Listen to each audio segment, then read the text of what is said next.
ya se sabe, ¿no? Con tu eterna preocupación, Ignasi, por para qué sirve esto y por la práctica, ¿no? Os he dado algún ítem importante para poder utilizarlo en la práctica, ¿no? Por ejemplo, o sea, os he dado para la práctica. Si vosotros utilizáis el dictum de Anaximandro y lo aplicáis como una regla, el personaje que se pone delante de esa regla se define y lo descubrís. Esto os lo presenté como el dictum de Anaximandro, ¿recordáis o no? Es decir, el dictum de Anaximandro es que la concepción heraclitiana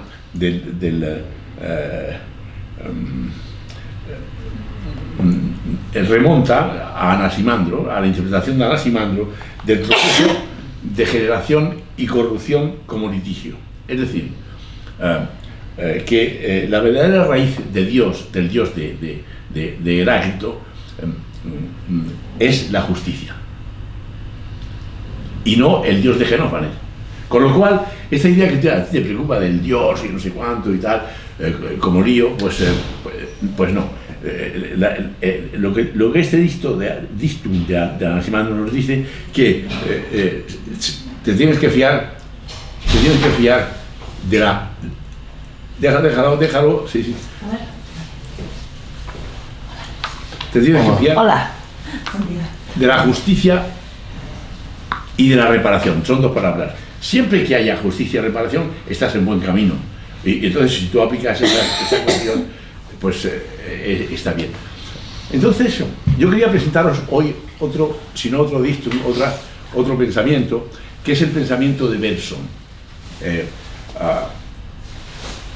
en el que realmente, digamos que Bergson nos viene a decir cómo se aplica ese dictum de Anaximandro, cómo se hace. O sea, con dos cosas, con la inteligencia y la intuición.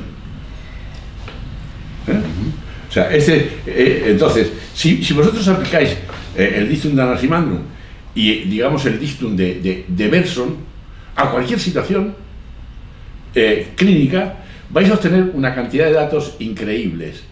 A cualquier situación política, por ejemplo, a cualquier político. Tú le aplicas eso y tú sabes si te está hablando de verdad o de mentira, si te engaña, si es una proposición falsa. O sea, tú aplicas estos dos dictum y de alguna forma tú tienes una sabiduría acerca de con qué te estás manejando. Y por eso me parecía importante hoy hacer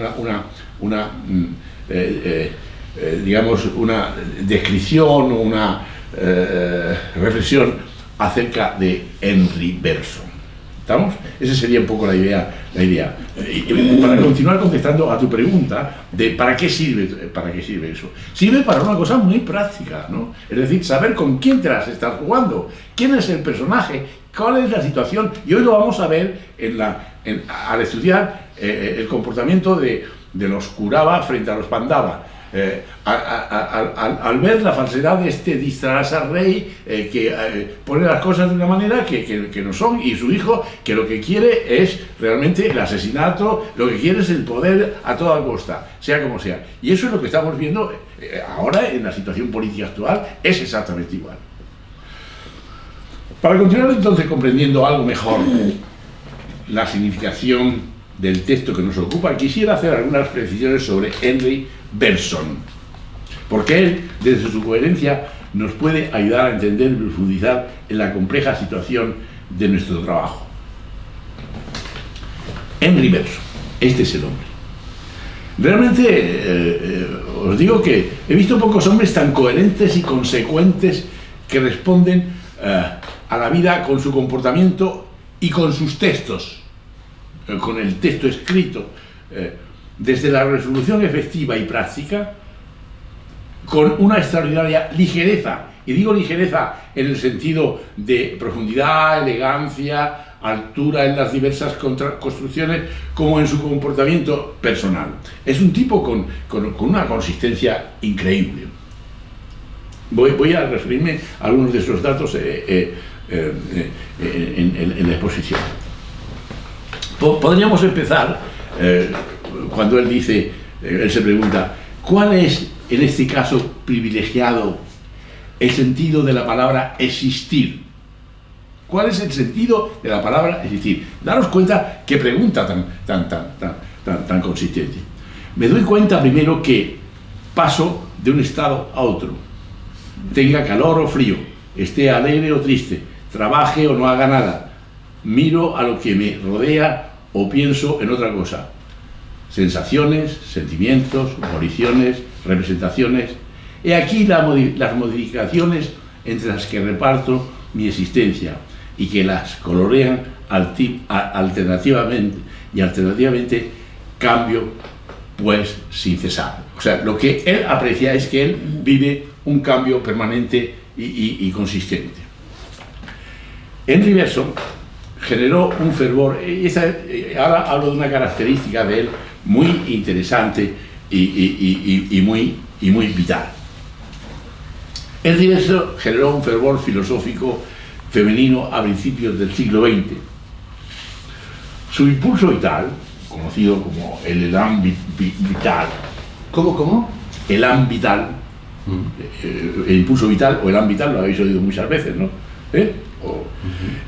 Y su filosofía están basadas en el instinto, la intuición y en la afirmación de la creatividad. Instinto, intuición y afirmación de la creatividad. El universo, dice, es una máquina para hacer dioses. Y este es un concepto muy interesante. O sea, que esto corresponde con el pensamiento de Bion de que tú puedes hacer o llegar a la verdad absoluta. Que aquí está la cosa, la conexión con lo divino, ¿no? O sea, él dice, el universo, dice, es una máquina para hacer dioses. Es decir, existir es cambiar es madurar, es decir, creciéndose a uno mismo infinitamente.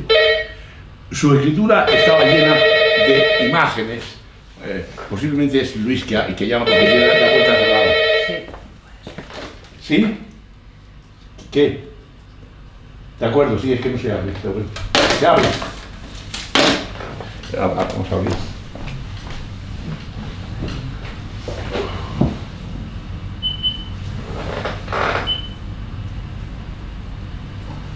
Exactamente.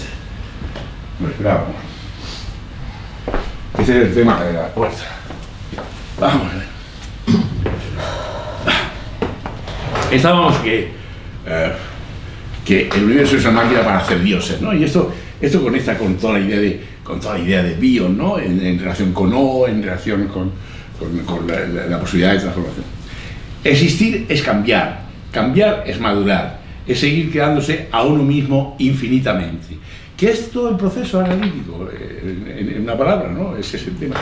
Su escritura estaba llena de imágenes y de ejemplos de vida que involucraban no solamente el cerebro, sino el corazón.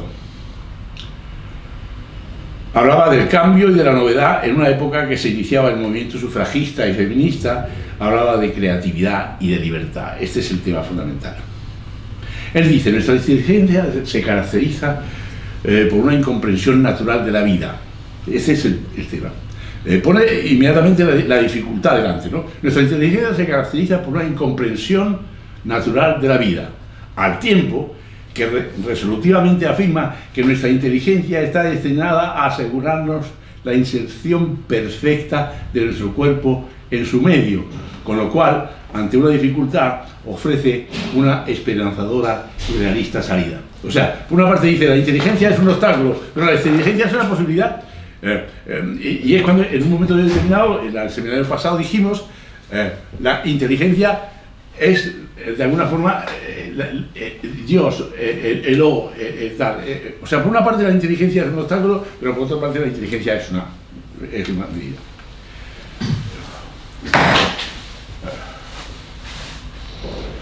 Henry Bergson pensó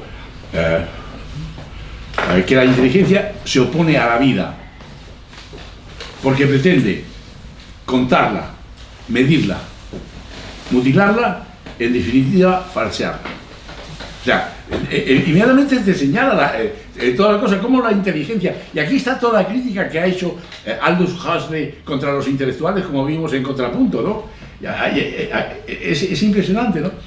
Henry Bergson, uno de los filósofos más importantes, y aquí viene una serie de aclaraciones y de participaciones personales y anecdóticas.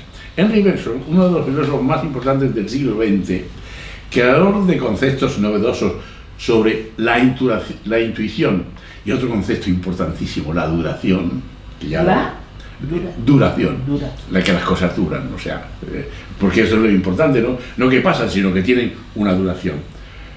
En 1927 recibe el Premio Nobel de Literatura, en reconocimiento a sus ideas ricas y vitalizadoras y la habilidad brillante con las que son presentadas. Siendo, por tanto, la obra de Henry Bergson netamente filosófica, resulta curioso que se le conceda el Premio de las Lenguas, Premio Nobel de Literatura, ¿no?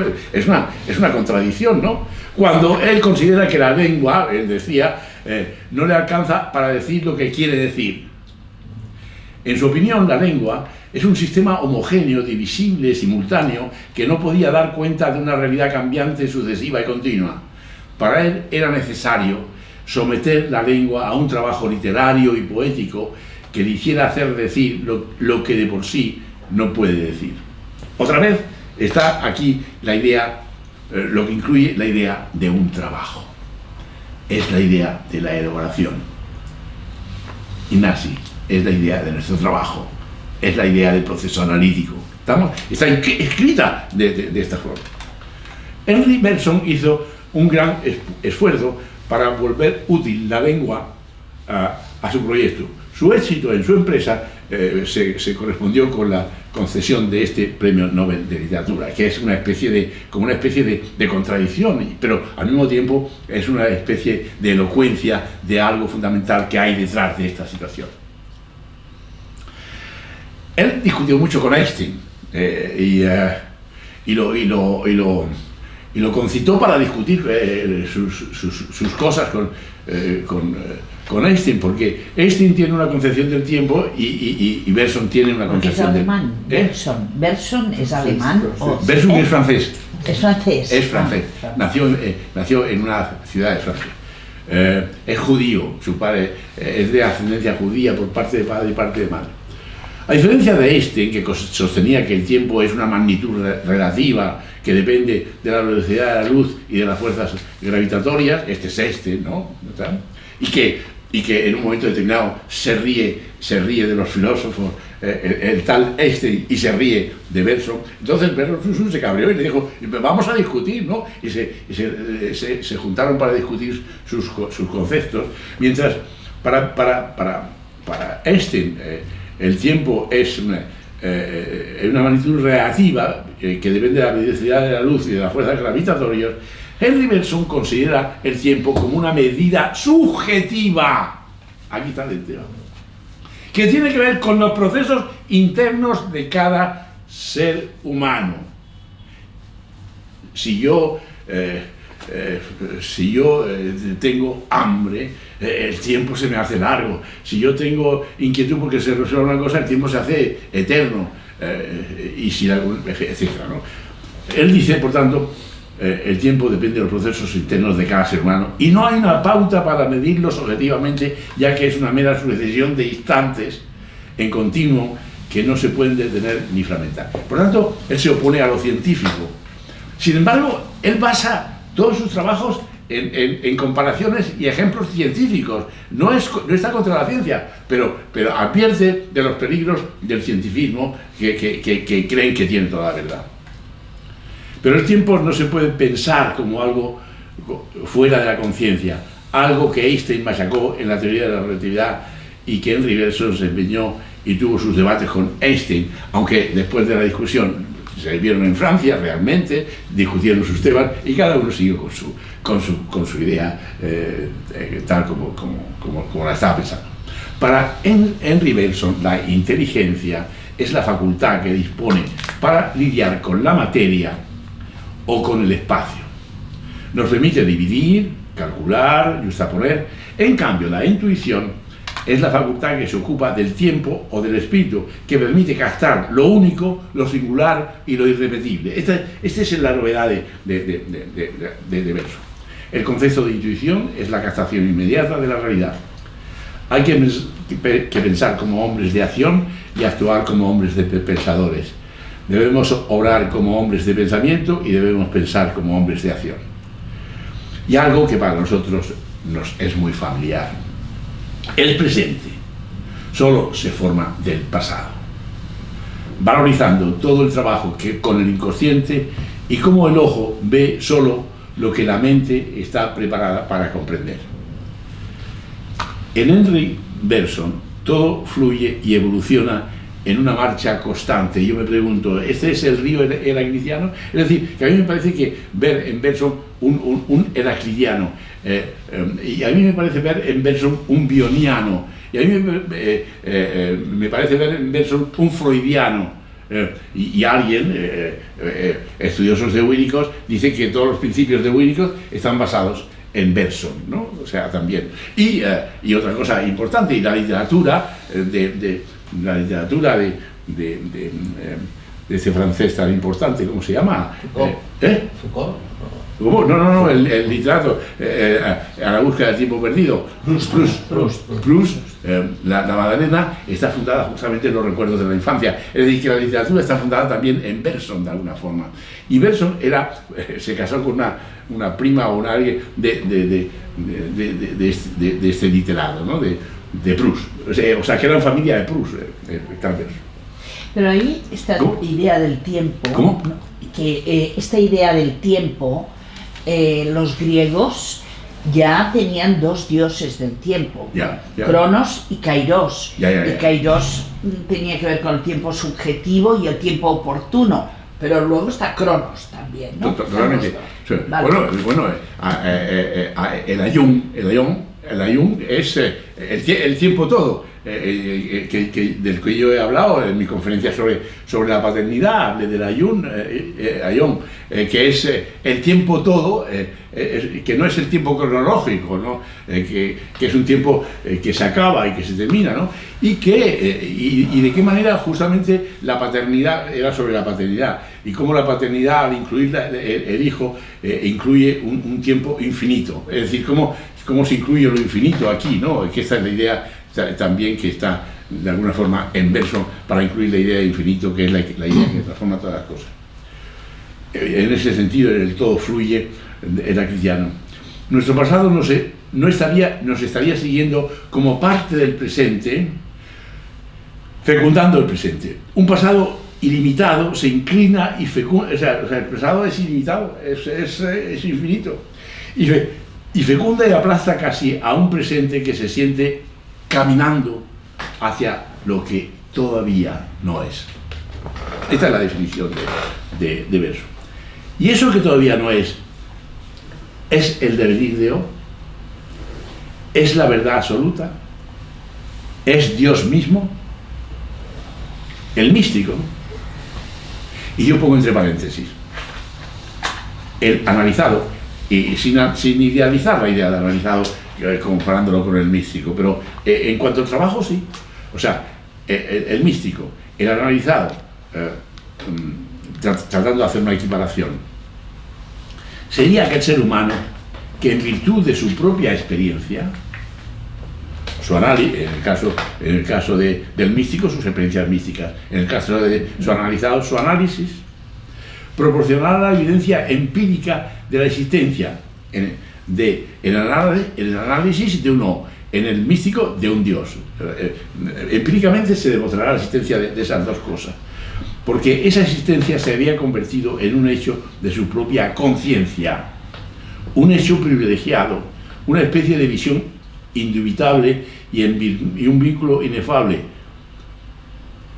Con este trabajo, Dios mismo, según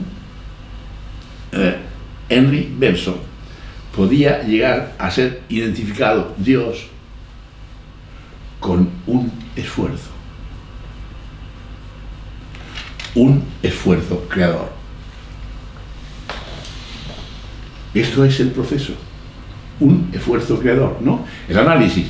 Y aquí hay una equiparación con el análisis. Es un esfuerzo creador. No estoy idealizando de que el análisis sea divino, ni mucho menos, sino que hay en el tipo de funcionamiento entre lo místico y lo analítico, hay un proceso. Pero a mí lo que me parece extremadamente bella es la descripción que Dios es un esfuerzo creador, cuya manifestación es la vida.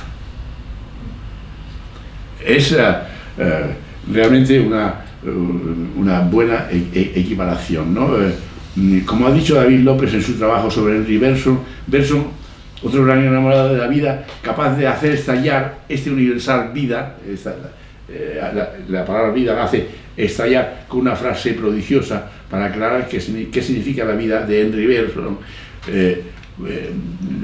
Cuenta que Bergson perdió la vida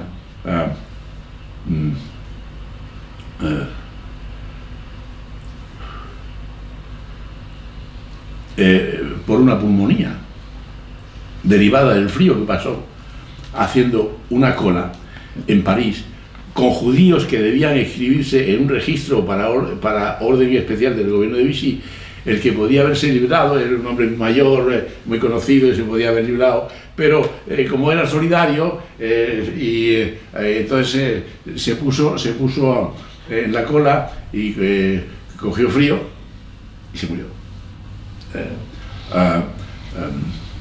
Antes de que viniese la guerra. Sí, no, fue en ese momento de la guerra, en fin, fue en ese momento de la guerra, exactamente. Hay que ver. Este López cita un recuerdo de que dice que Henry Bergson había dicho que su elan vital tenía tanta fuerza que se puede saltar la muerte. O sea, este sería la muerte misma, es una forma de hablar, ¿no? Pero entonces, este dice, no es descartable que este gran filósofo siga vivo. Pero es cierto que sigue vivo, y es por eso que yo lo he traído aquí. Cuando se expresa con esta realidad, con esta actualidad, con esta presencia, con este realismo, uno puede decir que él está completamente vivo y no muerto, que no es una cosa pasada, sino que es una cosa que tú la puedes utilizar en tu trabajo. Más vivo que eso. Es impresionante por eso yo digo que es coherencia. Y ese hombre, viejecito de 80 y tantos años, se puso en una cola y murió de frío y de grandeza. O sea, pues, ese es el tema grande. Hay otra anécdota. Bergson era hijo de un músico y tuvo una vida pues muy familiar. Tenía su mujer y tuvo una hija, pero tuvo una hija que le nació sorda y que no pudo oír, se dice, toda la belleza del lenguaje y poético y musical de este Bergson, que era hijo de músicos, ¿no? Y es esa tragedia que hay en la vida de este hombre, ¿no?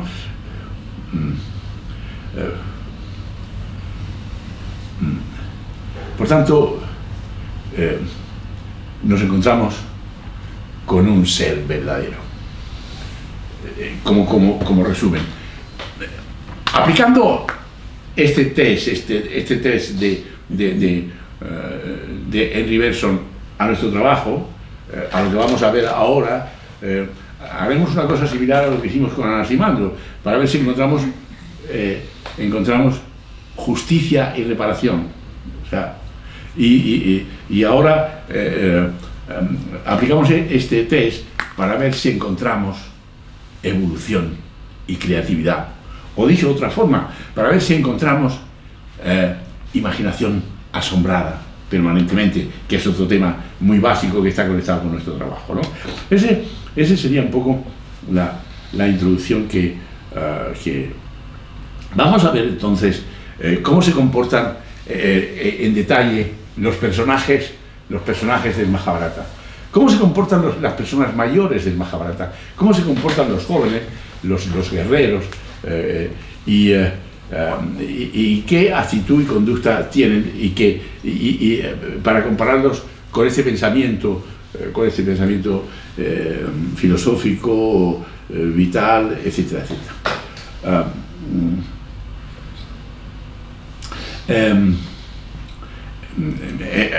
Acabamos de ver en los días pasados dos acontecimientos importantes, unos acontecimientos importantes. Uno fue que los Pandava habían sido asesinados y muertos dentro de la casa de cera, porque se había prendido a la casa de cera, y todo el mundo sabía eso. Después habíamos asistido al Swayambhara, que es la fiesta de elección de Draupadi, y que Arjuna se gana a Draupadi en este certamen, ¿no? Eso es lo que hemos visto en el último seminario, ¿no? Y bueno, esta noticia se propagó muy grandemente entre todo el mundo, y los Kurava, que son todos son descendientes de los Kurava, y veréis cómo se utiliza aquí en un momento determinado esta palabra para significar a los dos. Pero los Kurava estaban en contra de los Pandava y los querían liquidar, ¿no? Entre otros, Sakuni, que era el tío, el hermano de Gandhari, que era la esposa del rey ciego, y entonces que dijo que debían de desafiar a los Pandava y luchar contra ellos, pero entonces el resto de los viejos no estaba de acuerdo y decía: los Pandavas no son tan débiles como queréis, y son realmente muy fuertes, y ahora se ha casado con la hija de este rey poderoso, y con un hermano que nació del fuego y que también es muy fuerte, de modo que luchar contra ellos no es fácil. Entonces Radeya dijo, dice: no hay duda que hay mucho que decir sobre la fortaleza de los Pandava. Radeya, ¿sabéis quién es? Es el hijo de Kunti, ¿no? Y que lo tuvo un carrero, y por eso su mujer se llamaba Radha, y por eso le llamaban Radeya, ¿no? Pero es Karna, su nombre era Karna, que tenía unos pendientes y una coraza, nació así con una coraza. Entonces Radeya dijo: no hay duda que los Pandava tienen una fortaleza, pero no es propio de un Kshatriya, porque él era un Kshatriya, un hombre fuerte y tal, estar haciendo un doble juego, que es lo que se ha hecho hasta ahora. El doble juego era de buscar una casa de cera para matar a los tal. En primer lugar quisieron matar a Bhisma cuando era niño, y hacer un doble juego. Si queremos la supremacía, este es el momento. Quizá ahora sean poderosos, pero nosotros no somos mujeres. Daros cuenta de cómo ya en este momento hay toda una filosofía machista increíble, ¿no? Es decir, dice, para hablar de su honor, dice: nosotros no somos mujeres. El representante de la ética, el guerrero, que no se pone en duda, que era un hombre valiente, honesto y tal, y mientras que las mujeres no somos como seres inferiores para defender su honor. Sigue Radeya: podemos luchar, si no lo hacemos ahora, no lo haremos nunca. Vayamos al país de los Panchava y desafiemos a los Pandava, a los Panchalas, a Panchala, que era el rey Drupada. Esta arenga de Radeya le gustó a la gente, y se hizo una batalla de corta duración, y los curaba perdieron todas las cosas, porque los mandaba eran fuertes y consistentes y no hubo nada que hacer. Duryodhana se sintió completamente afectado viendo que los Pandava eran muy poderosos. Dice, bueno, y que de alguna forma él había sido engañado por la providencia, que el destino se lo había dado a los demás y tal. Y entonces él dice que contra el destino no se puede luchar, y estaba muy, muy deprimido. Y su hermano Dushasana intentaba ayudarlo. Tenía un hermano que era muy violento también y que le intentaba ayudar, pero hablaron y dijeron, pero esto es un desastre, y el estúpido del Purochana que le encargamos que hiciera una casa para ¿cómo es? Una fortaleza para que murieran los Pandava, y murió él, pero no murieron los Pandava. Eso es tremendo. Y después porque los Pandavas son muy poderosos, hasta el estúpido del Arjuna, que es un asno, vence siempre al Karna, ¿no? En fin, el destino es demasiado fuerte, no podemos luchar contra el destino. Aquí aparece toda esta idea pesimista de que no se puede hacer nada contra él. Estaba allí Vidura y oyó todas estas cuestiones y todas estas noticias, y entonces se dirigió a su hermano, y como era un filósofo y era un hombre ético, un hombre pensador, un filósofo, y un hombre con ocurrencias, ¿no? Y con agilidad, entonces les dijo,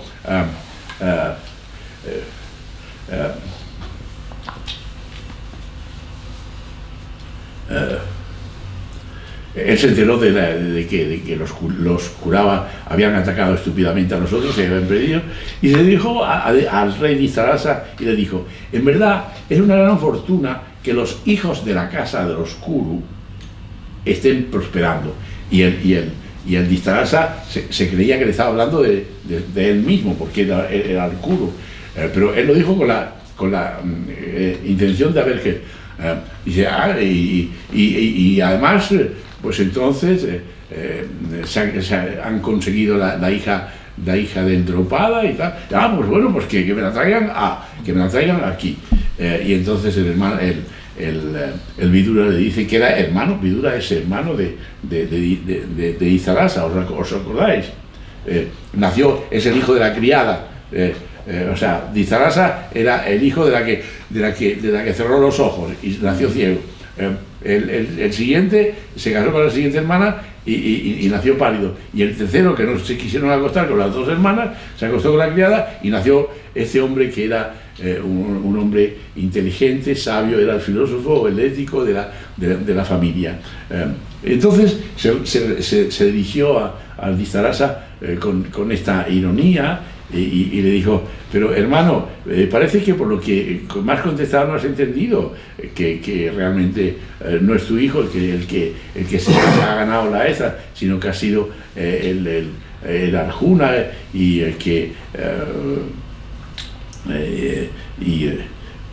cuando dije los hijos de la casa Kuru, incluía a los hijos de Pandu, porque ellos también son hijos de la casa Kuru. Pero lo que es interesante de esta cosa es que cuando él le dice los Kuru, lo que quiere es despertar en el hermano un sentimiento de paternidad.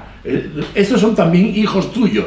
O sea, lo que quiero decir no es que es una broma que hable de los Kurus o que utilice una retórica escondida ahí, sino que incluye una comunicación imaginativa, una utilización del lenguaje rica y ética. O sea, entonces el rey dijo, pero esto es... Como diciendo, los tuyos. Claro, o sea, al decir Kurus, no lo está diciendo solo para confundirlo y tal, sino que le está sugiriendo que se despierte en él el sentimiento de paternidad, un sentimiento, y esto es bersoniano, este es Bergson, o sea, que es lo auténtico. versos mueren por los suyos, por los judíos, en una cola con el frío. O sea, y se adapta a la idea de tener una hija sorda. Y dice que el lenguaje nos sirve justamente para comunicar las cosas, y sin embargo escribe de una manera que le dan el premio Nobel de literatura, ¿no? Bueno, pues aquí es un poco, esta es la situación de... y por eso yo utilizaba versos para iluminar a estos personajes y esclarecerlos. Entonces él dice, me das una buena noticia, es la mejor noticia. Entonces el otro cambia, porque es falso. Me das una gran noticia y tal, es la mejor noticia que me puedes dar, que los hijos de los Kurus significa que continúan vivos y tal, de modo que muy bien y tal. Entonces le dice, mi señor, tus palabras son muy dulces y cariñosas, pero espero que no sean como la espuma que flota en la superficie del mar. Confío en que los sentimientos que has expresado estén hondamente enraizados. No cierres que viene el calor, que viene el calor de ahí. Que están bien hondamente enraizados y permanezcan así para siempre. Espero que tu mente no titubee más. O sea, le da toda una lección de ética bersoriana, es lo que yo quería sugerir. La superficialidad, el titubeo, la banalización y la falta de hondura de Vistarasa son equivalentes a la falta de ética, mientras que Vidura lo dice con una cierta calidad de lenguaje o de imaginación asombrada que es propia de la ética. Lo que quiero hacer ese componente entre la imaginación y la ética, entre la comunicación y el bien hacer, etc. Después de decir esto, entonces Vidura se marchó y al tiempo que se iba, el Duryodhana junto con Radella entraban en el palacio y oyó toda esta comunicación que el tío Vidura había tenido con su padre. Entonces el Duryodhana le dice, estoy sorprendido, padre. ¿Qué es eso que he oído de que hay un gran gozo en tu corazón de saber que esos detestables primos míos están vivos? Porque él dijo, pues es un gozo tener que mis sobrinos vivos, es la gran noticia que me dan. Entonces el padre ha contestado desde la falsedad para engañar al hermano, y el hijo le dice, ¿pero qué es eso? ¿Estás soñando? ¿Es que no estás bien, padre? El rey le contestó, estoy más apesadumbrado que tú. La aparición de los Pandava no me complace en absoluto, pero no podía decírselo a Vidura. Él es muy astuto. Daros cuenta qué palabra utiliza el Vistarasa. Él es astuto. No es cierto que sea astuto. Él es culto e inteligente en el sentido bersoriano. O sea, este es el tema. Sin embargo, el otro es que es muy astuto el tío. No es astuto, es inteligente y ético.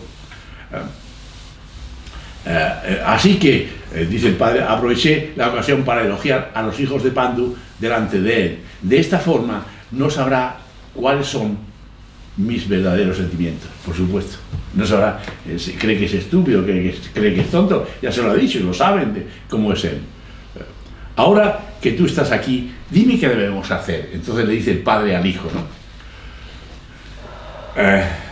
El desdichado Duryodhana no sabía qué decir.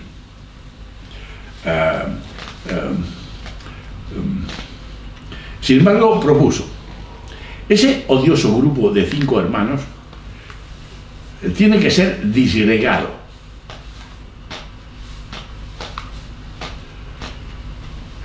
Por todos los medios. ¿Por qué? ¿Por qué no sembramos la discordia entre ellos? ¿Por qué no sobornamos al rey Drupada con lujosos regalos para que se muestre amigable con nosotros? ¿O por qué no intentamos asesinar a Bhima? O sea, estas son las proposiciones. Las palabras de Duryodhana que utilizan son disgregar, sembrar discordia, sobornar y finalmente asesinar. Todo lo contrario de las propuestas bersonianas, ¿no? El Duryodhana le dice, si matamos al Bhisma, él es el más fuerte de los 5, si él muere, decaerá el ímpetu del grupo y por tanto Arjuna será derrotado por Radeya y ya está. Padre, tenemos que hacer alguna cosa. O sea, es todo el planteamiento, todo un planteamiento falso. ¿O por qué no ponemos a Draupadi en contra de los hermanos? Entonces los Pandavas, teniendo en contra suya a Drupada y a Drisayuna, no podrían hacer nada. Estas son algunas de mis sugerencias, dijo el Duryodhana.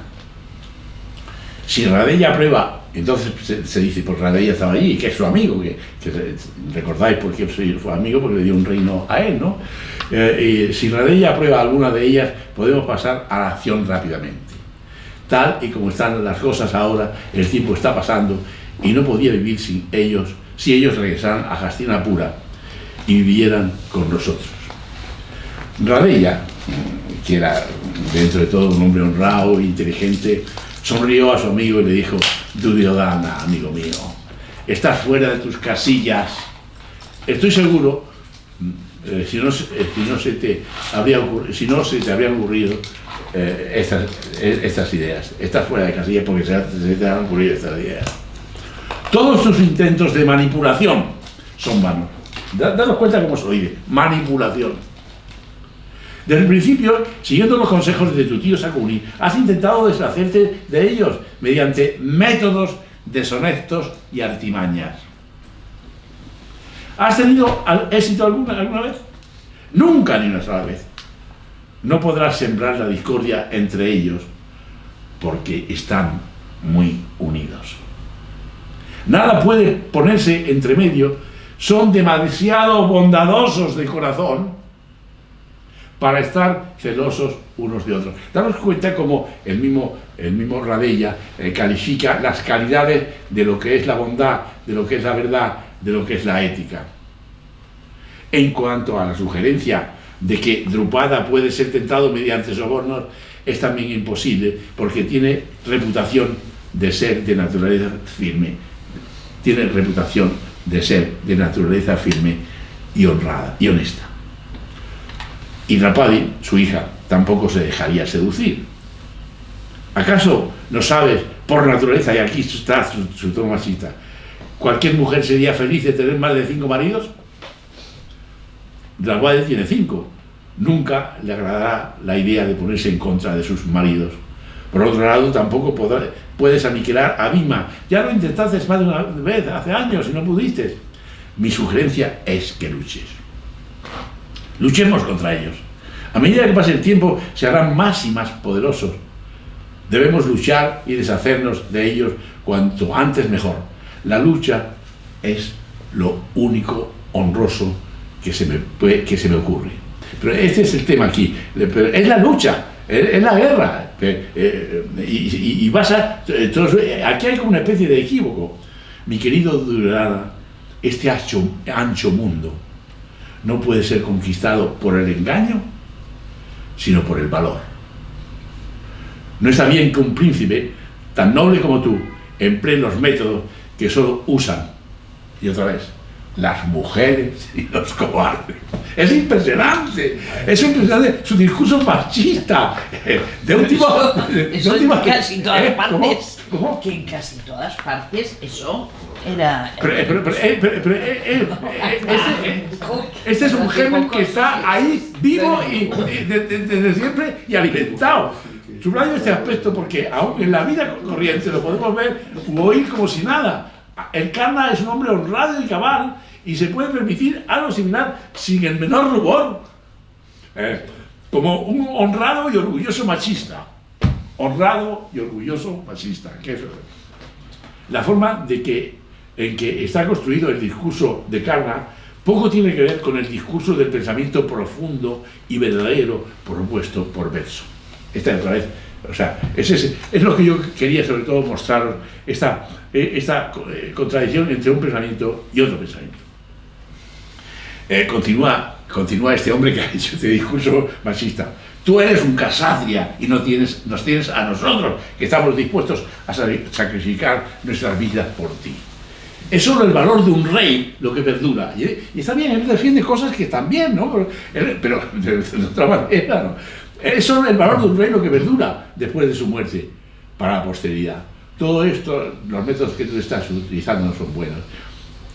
Desafía a los Pandava a que luchen en contra tuya y luego disfruta de un reino que hayas ganado con bravura. No te dejes llevar por esos pensamientos retorcidos propios de tu tío Sakuni. Te dejas llevar por ellos con mucha facilidad. Sígueme a mí y te guiaré al honesto sendero por donde caminan los casatrias. Lucha, amigo mío. No quiero que los hombres hablen mal de ti en el futuro. A Adithárasa, por supuesto, le agradaron estas palabras de Radella y dijo: solamente un héroe como tú puede hablar así. Lo que yo digo aquí que es significativo que le agraden las palabras de Radella a Adithárasa, y por tanto es sospechoso las palabras de Radella, hemos de examinarlas cerca, porque le gustaban a Adithárasa, el rey. No podrías pensar de otra manera, le dijo. Hoy habrá le dijo el rey, hoy habrá una asamblea en el gran salón del palacio donde estarán Bhisma, Drona y todos los ancianos Kurus para deliberar acerca de nuestro futuro y el de los Pandava. Espero que tus sugerencias les agraden, pero temo que no las aceptarán, le dijo el padre a su hijo. De todas formas, vayamos a la sala del consejo y veamos qué dicen y cuál es la decisión final. Los tres se dirigieron a la casa del consejo, caminando con paso lento. Y yo digo, es decir, reflexivo o temeroso y suspicaz porque ese pensamiento está poseído por la mentira y el engaño. Y ahora se celebra la gran asamblea. Ahí están todos: Bhisma, Drona, Kripa, Valdika, que es un consejero de ellos también, Somadatta, otro rey, Vidura y los otros. O sea, estaba todo el conjunto.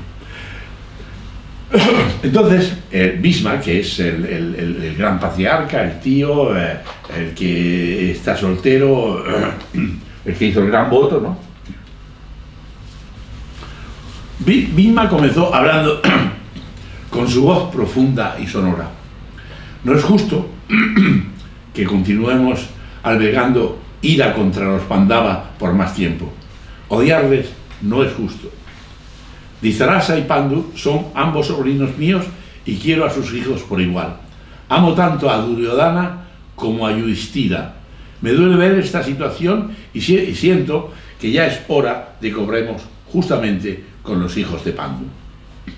Duryodhana, hijo mío, ellos no tienen a su padre, dirigiéndose el Bhisma a Duryodhana, pero tienen tanto derecho como tú sobre el antiguo reino de los Kurus.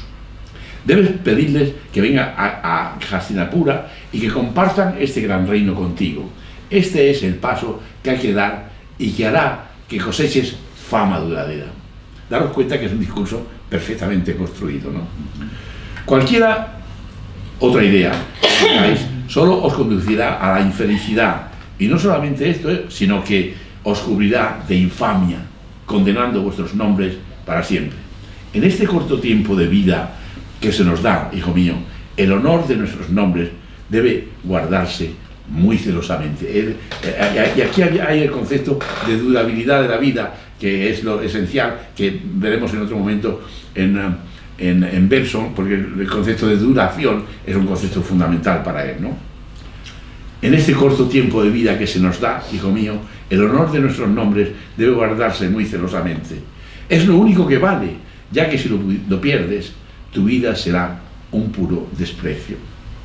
Vives mientras se honra tu nombre, y mueres cuando pierdes tu honra ante los ojos de los hombres. Haz lo que corresponde a un príncipe noble como tú. Parece que el destino quiere darte una segunda oportunidad. Es una oportunidad única, ya que generalmente es implacable el destino. Con una palabra que se ha pronunciado o como una oportunidad perdida, el destino nunca retrocede para reparar algo que se ha hecho mal. Pero en tu caso, el destino se ha mostrado amable. Dios ha permitido que los Pandava sobrevivieran al accidente de la casa de cera. Y prefiero llamarlo accidente. Kunti está viva, e igualmente los 5 hermanos. Para tu bien, el pecador Purochana, el arquitecto, está muerto. Si obras con afecto hacia los Pandava, os libraréis de este estigma que pesa sobre el nombre de tu padre y el tuyo propio como responsables del incendio de la casa de cera. Ahora tenéis la oportunidad de hacer algo para restablecer vuestra reputación. Tú eres un buen hombre, puedes comprender los caminos del Dharma y debes hacer esto por tu propio bien. Entregaréis a los Pandava la mitad del reino y descansa en paz. Drona era de la misma opinión y dijo: es lo mejor que se puede hacer. El rey debería enviar mensajeros con regalos a la corte de Drupada. Debemos hacer las paces con los hijos de Kunti y pedirles que vengan aquí a Hastinapura. Es el deber del rey ser bondadoso con estos hermanos. Radeya, sin embargo, debido a su amistad con los Kuru, no estaba de acuerdo con tal decisión. Él prefería luchar y expuso la teoría de que era en el campo de batalla donde se tendrían que decidir quién habría de gobernar el mundo entero. Vidura se levantó y dijo: mi querido hermano, al rey, todos los que estamos aquí reunidos somos los buenos consejeros, somos tus buenos consejeros. Queremos salvar tu reputación y la de tu hijo. El gran Bhisma y Drona han hablado correctamente. Por favor, no hagas caso a Radeya. Es muy impulsivo. Está tan cegado por la ira como tu hijo y no se da cuenta de la gravedad de la situación. Seguro que te agradará más escuchar sus palabras que las mías, pero es a mí a quien debes escuchar.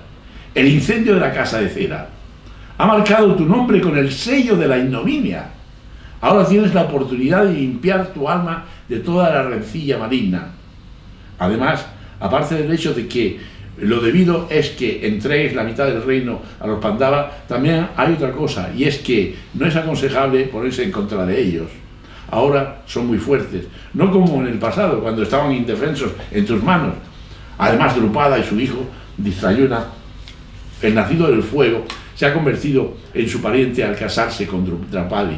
También tienen el apoyo de Balarama y Krishna. Con Krishna a su lado, con toda la seguridad, serán invencibles.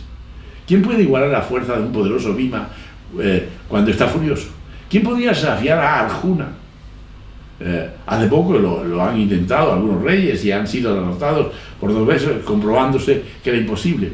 De nuevo te repito que deberías adoptar métodos pacíficos para garantizar la paz en el reino. Duryodhana y Radeya son demasiado jóvenes para apreciar mis palabras, pero tú eres diferente. Será un bello gesto de tu parte si escuchas el consejo de tu tío Bhisma.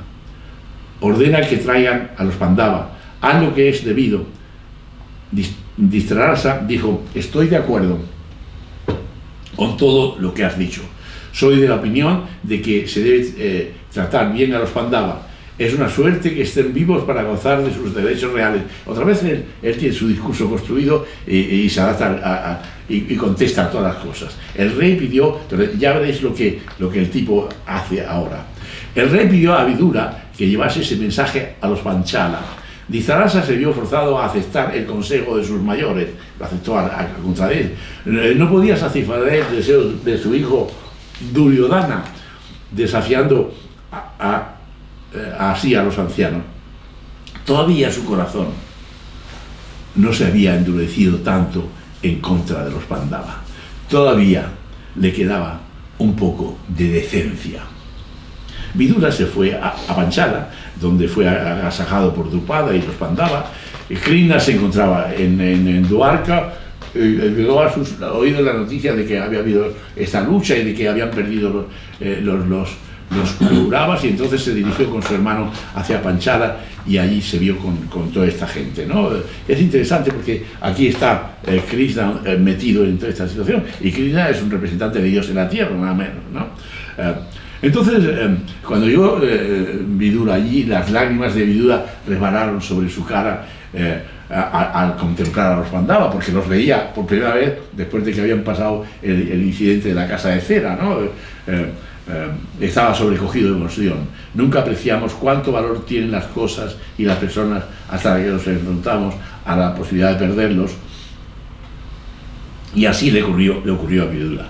Solo pensar que habían escapado del terrible incendio de Varnavata le había dado cuenta de la mucha significación que para él tenía esta presencia. Vidura ofreció a Draupadi y a los Pandavas los valiosos regalos que les enviaba Dhritarashtra. Pasaron algún tiempo dialogando sobre un sinfín de cosas, hasta que finalmente abordó el tema que preocupaba a todos ahí reunidos, el mensaje del rey. Vidura se dirigió a Drupada y le dijo: mi hermano Dhritarashtra me rogó que os diera recuerdos a todos. Bhisma y su amigo Drona os envían también sus afectuosos saludos. El rey, igual que los príncipes y ancianos, Kurus se consideran muy afortunados de poder tener relación con vosotros. Y escuchad, el rey está deseoso de ver a sus hijos, los Pandava. O sea, tan grande es su alivio al saber que han escapado de la muerte en Varnavata, que quieren abrazarles con todo su afecto. En ese instante, el Krishna ya estaba allá. En ese instante, una sonrisa ingenuamente traviesa iluminó el rostro de Krishna, como diciendo: y yo que me lo creo, ¿no? La cara de Bhisma era todo un cuadro. Arjuna estaba mordiéndose los labios inferior y Yudhishthira intentaba no sonreír por el discurso falso que le estaba transmitiendo el Vidura, que le quería transmitir un discurso de que el rey les había perdonado y que los quería y tal. Vidura, como si no hubiera advertido esto, porque era su comportamiento, él quería el buen entendimiento entre todos los familiares, ¿verdad? Entonces, como si no hubiera, dice, el rey desea que su nuera venga a Hastinapura y complazca a la ciudad, que está muy entusiasmada, que está en la ciudad con la idea de ver a los Pandava y a su esposa. Están delirando de alegría al conocer la buena fortuna con la que han de favorecerle los Pandava. Ese fue el final del mensaje del rey, tras el cual Vidura añadió: será para nosotros un gran honor si les permitís que me acompañen a Hastinapura. Drupada le dijo: me siento inmensamente complacido y honrado por esta alianza con el noble casa Kuru. Respecto a la idea de Hastinapura, pues eso hay que preguntárselo a Yudhishthira, si él quiere ir, y si él quiere ir, pues está muy bien. Entonces Krishna dijo que sí, que fuera, y todos se prepararon para ir a Hastinapura, ¿no? Bueno, Vidura se dirigió a los aposentos de Kunti, entonces se postró a sus pies, porque no se habían visto desde hacía mucho tiempo, desde que habían sufrido un atentado en la casa de la cera. Las lágrimas de sus ojos humedecieron sus pies. Kunti hizo que se levantara y, haciéndole sentar, le consoló diciendo: mis hijos están ahora vivos gracias a tu amor y a tu sabiduría. Es decir, no solo son dos palabras, no solo el saber, sino el afecto que Vidura tenía por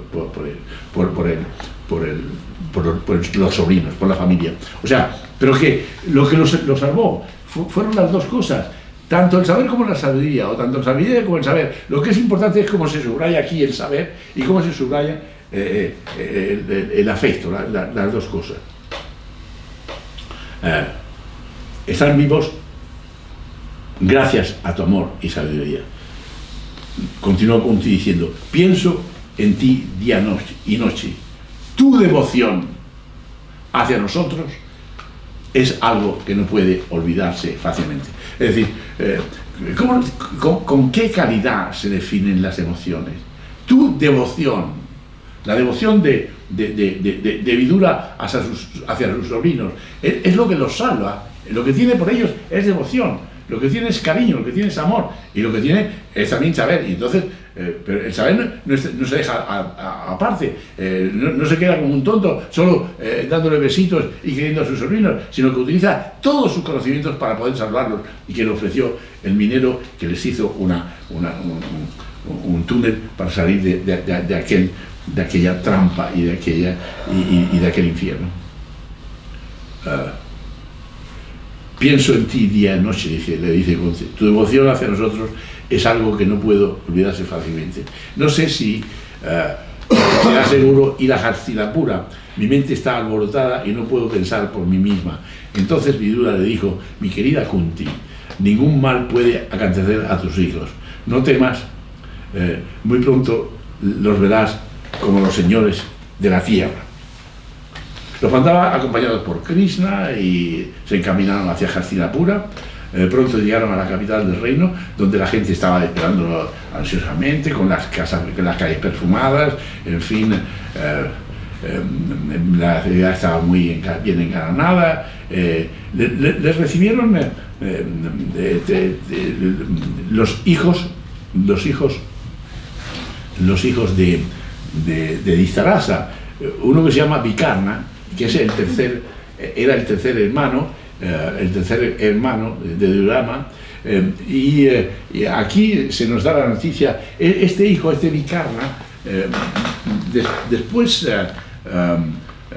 Yudhishthira se va a jugar a su mujer en el juego de dados, y entonces se ofende en público a Draupadi, a la mujer de los Pandava, de los 5 Pandava, y el único hijo de Dhritarashtra que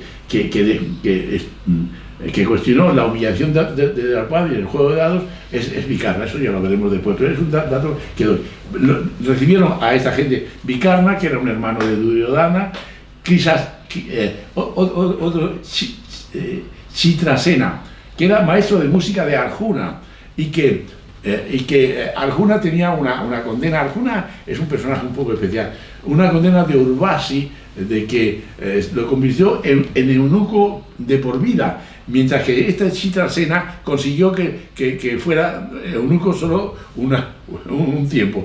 Y ya veréis un poco en lo siguiente la conducta de Arjuna, que muy pronto, por razones de obediencia, se fue de su casa, del lado de estos 5 hermanos que estaban casados con la misma mujer, y se fue a conocer otras mujeres. Conoció 1, 2, 3, etc. y se casó varias veces en muy poco tiempo, ¿no? Pero bueno, ese es el recibimiento, y yo quería subrayar aquí la idea de que lo recibieron Vikarna, Chitrasena, que eran los hermanos, y le dieron la bienvenida. Ahí también estaba Kripa, y pronto llegaron al palacio, y también lo recibió la princesa Kasi, que era la esposa de Duryodhana, quien era acompañada de otras mujeres de príncipes hermanos, son 100. También lo recibía la mujer del rey, que era Gandhari, y Gandhari se dice que tenía poderes de ver el futuro. Yo no sé si la idea de ver el futuro tiene que ver con el hecho de que se había cegado los ojos, ¿no?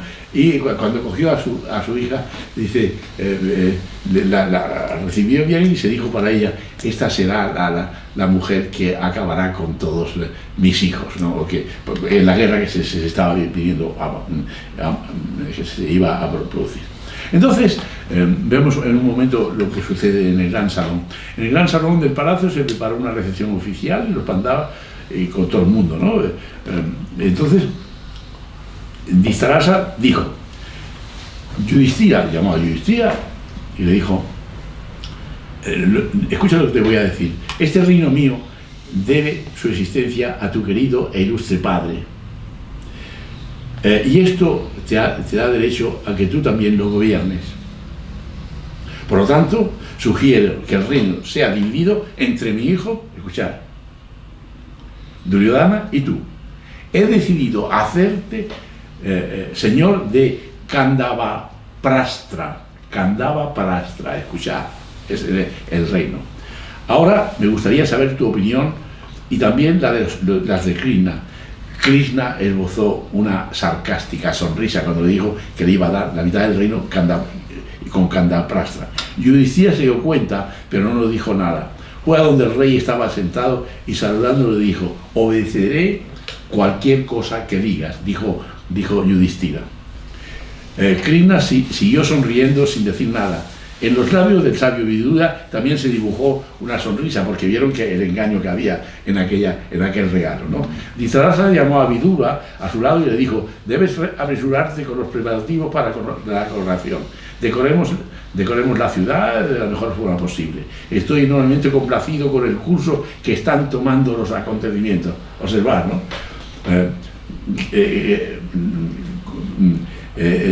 Siendo que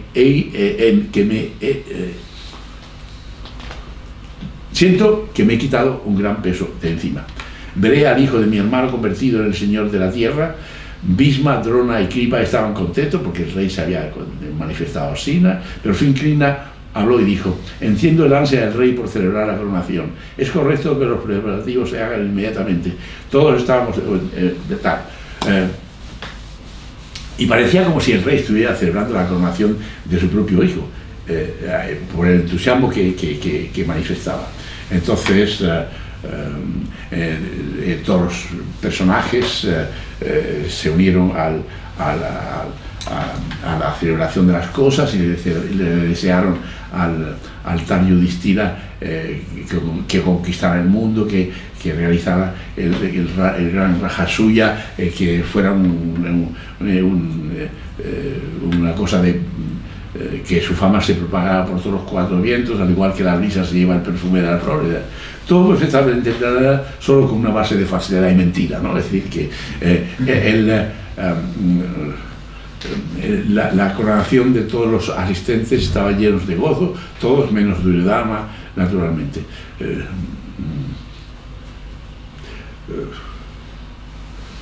Ahora, bueno, entonces lo hizo el rey de este sitio, y entonces ellos se marcharon hacia Gandharvaprastha. Llegaron a Gandharvaprastha y era la desolación total. Era el antiguo reino de los Kurus, ¿no? La única cosa es que, bueno, estos Pandava habían nacido con buena suerte. Entonces el Krishna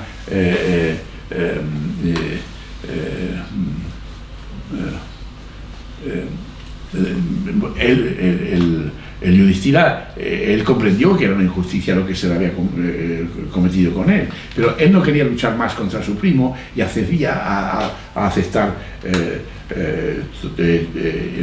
toda esta situación. Entonces Krishna llamó a Indra, al dios Indra, y le dijo: mira toda esta extensión de terreno, y qué se puede hacer para que esto se esté de la mejor forma posible. Y entonces el tal Indra dijo: yo llamaré al arquitecto celestial Vishvakarma para que arregle todo esto. Entonces se arregló el Gandharvaprastha como una ciudad fantástica, y como fue Indra que la ayudó, esa ciudad se llamó después Indraprastha. En lugar de Gandharvaprastha se llamó Indraprastha, que era la ciudad de Indra, que organizó el arquitecto Vishvakarma con jardines, palacios y tal, y que fue la envidia de todas las cosas, pero sobre todo la envidia de los primos, que entonces, o sea, cada paso que daban los Pandava, el otro continuaba con sus envidias y continuaba realimentando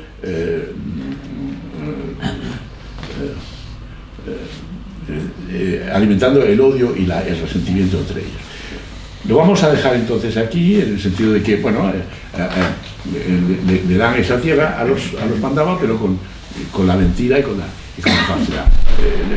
Solo que la bondad de ellos hace que Krishna los beneficie y que la ciudad se convierta en una ciudad ejemplar, y que aquí se realimente el odio y la envidia de los cabras. Bueno, terminamos con esta otra visión de Henry Bergson, ¿no? de la filosofía de eso, para iluminar el pensamiento de otra manera. ¿De acuerdo? Muy bien.